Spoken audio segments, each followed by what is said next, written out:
SSD news కి స్వాగతం. ఇటీవలే భీమ్గల్ మండలం నూతన ఎంఆర్ఓగా పదవీ బాధ్యతలు స్వీకరించిన కిరణ్ కుమార్ ప్రస్తుతం జరుగుతున్న జనగణనలో భాగంగా సెల్ఫ్ ఎనుమరేషన్ ప్రక్రియ గురించి మండల ప్రజలకు పలు సూచనలు చేశారు. మే నెల 11 నుంచి జూన్ నెల 9 వరకు ఇండ్ల గణన చేపట్టడం జరుగుతుందని, దీనికి సంబంధించిన అధికారులు ప్రజల యొక్క తమ ఇంటికి సంబంధించిన వివరాలు మాత్రమే అడుగుతారని, వ్యక్తిగత వివరాలు వంటివి అడగరని ఆయన తెలిపారు. సెల్ఫ్ అండ్ ఎనుమరేషన్ వెబ్సైట్లో ప్రజలు స్మార్ట్ ఫోన్లో ఇంటి పెద్ద మొబైల్ నెంబర్తో లాగిన్ అయ్యి తమ వివరాలను పొందుపరుచుకోవచ్చని సూచించారు. అలాగే 2002 సంవత్సరపు ఓటర్ లిస్టు మరియు ప్రస్తుతం ఉన్న ఓటర్ లిస్టుతో మ్యాప్ చేయడం జరుగుతుందని ప్రజలు అధికారులకు సహకరించాలని ఆయన కోరారు. ప్రస్తుతం దీనికి సంబంధించిన ప్రభుత్వ ఉపాధ్యాయులకు శిక్షణ తరగతులు నిర్వహిస్తున్నామని ఆయన తెలిపారు. నంబర్ ఇస్తాం, సర్పంచ్ అధికారులు మాత్రమే మనం ఏం చేస్తాం, మన హౌస్ నంబర్ ఇచ్చి సెన్సెస్ కూడా ఆ విధంగా చేస్తాం. సో మనకు మొదట పూర్తిగా ఈ హెచ్ఎం పైన దాని ఆధారంగా మీరు మ్యాప్ తయారు చేసుకోవాలి. మ్యాప్ ఎట్లా తయారు చేసుకోవాలా, ఉన్న నివాసం ఎట్లుంటుంది, ఏం కదా, మ్యాప్ సంబంధించినంతా ఒక స్పెషల్ ప్రాసెస్ ఉంటుంది. ఇప్పుడు నేను ఆ మ్యాప్ కూడా పోదలేను, కేవలం హెచ్ఎంపి అంటే ఏంటి, హెచ్ఎంపి అంటే సూపర్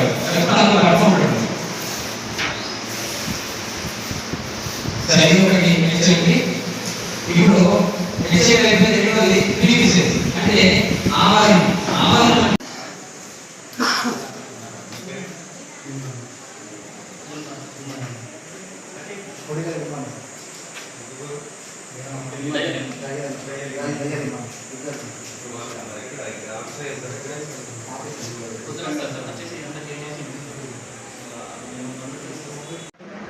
భీమ్గల్ మండల ప్రజలకి, నాయకులకి, అధికారులకి నమస్కారం అండి. నేను ఎం కిరణ్ కుమార్, తహసీల్దార్ భీమ్గల్గా కొత్తగా నియామకమయ్యాను.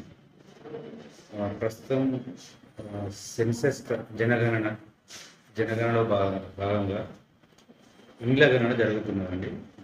మండలంలో ఇప్పుడు మొత్తం 81 మంది ఎన్యూమరేటర్స్ మే 11 నుండి జూన్ 9 వరకు ఇండ్ల గణన చేస్తారు.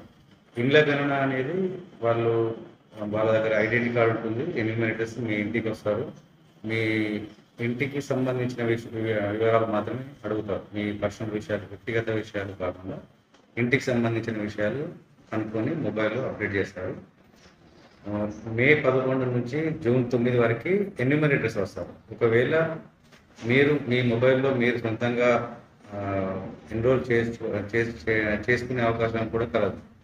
ఇప్పుడు నిన్న అంటే ఏప్రిల్ 26 నుండి మే 10 వరకు సెల్ఫ్ ఎన్యూమరేషన్ అంటే sc.census.gov.in అనే వెబ్సైట్ ఓపెన్ చేసి మీరు మొబైల్లో దాంట్లో మీ ఇంటి పెద్ద మొబైల్ నెంబర్తో లాగిన్ కావాలి. లాగిన్ అయిన తర్వాత మీ కుటుంబ సభ్యుల సంఖ్య, ఇంట్లో ఉన్న రూమ్ల సంఖ్య, అన్ని సౌకర్యాలు, మన ఎల్పిజి ఉందా, కరెంట్ ఉందా, సోలార్ ఉందా, ఈ వివరాలు అక్కడ క్వశ్చనర్ ఉంటుంది.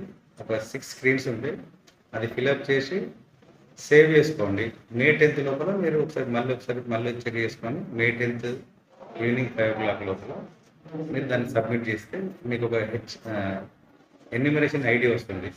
మే 11 తర్వాత ఎన్యూమరేటర్స్ మీ ఇంటికి వచ్చినప్పుడు ఈ యొక్క ఎన్యూమరేటర్ ఐడిని వాళ్ళకి చూపెడితే వాళ్ళ మొబైల్లో ఎంటర్ చేసుకొని అప్డేట్ చేస్తారు. ఇది నెల రోజులు జరుగుతుందండి, మే 11 నుంచి జూన్ 9 వరకు. కాబట్టి మీ ఇంటికి సంబంధించిన వివరాలు, ఇంటి ఫ్లోరింగ్ కానీ, గోడలు, సీలింగ్ ఎలా ఉంటుంది, ఎన్ని రూమ్స్ ఉన్నాయి, ఎన్ని బాత్రూమ్స్ ఉన్నాయి, లాట్రిన్స్ ఏమి ఉన్నాయి, ఏ టైప్ లాట్రిన్స్ ఉన్నాయి, ఈ వివరాలు మాత్రమే అడుగుతారు. వ్యక్తిగత వివరాలు ఇప్పుడు అడగరు. అది ఫిబ్రవరి 2027లో ఉంది. ఇది కాకుండా ప్రస్తుతం స్పెషల్ ఇంటెన్సివ్ రివిజన్ అని చెప్పేసి మన 2002 ఓటర్ లిస్టు అండ్ 2025 ఓటర్ లిస్టుని రెండు కలిపి మ్యాపింగ్ చేస్తున్నారు. ఇట్టి మ్యాపింగ్ సంబంధించి మన మండలంలో మీ బిఎల్ఓలు మీ ఇంటికి వచ్చి మీ ఎపిక్ కార్డ్ని మ్యాపింగ్ చేస్తారు. మీ పాత 2002 మీ కుటుంబంలో 2002 సంబంధించిన వ్యక్తుల ఓటర్ వారికి ఇప్పుడున్న ఓటర్లందరినీ మ్యాప్ చేస్తారు. సో దీనికి త్వరగా సహకరిస్తే మనకి బాగుంటుందండి. కాబట్టి బిఏలోకి సహకరించగలరని మనం